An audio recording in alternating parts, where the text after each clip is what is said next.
Du er lærer på Rantzausminde Efterskole, og du er designlærer. Og det er fag ud på.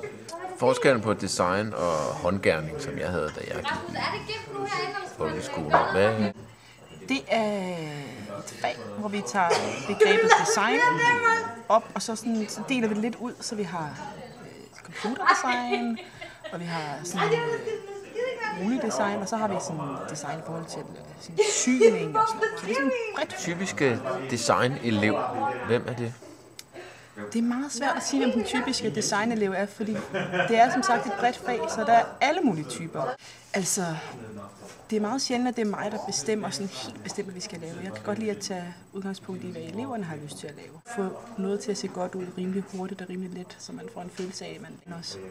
For design er jo meget. Og der er også mulighed for at samarbejde med nogle af de 2 andre feltfag, musik og kunst. Ikke kommet så meget i gang med det i år, men jeg regner med, at vi får lavet sådan et stort kreativt rum. Lad os tænke sådan lidt anderledes, og ja, lad de der vilde idéer blive til noget.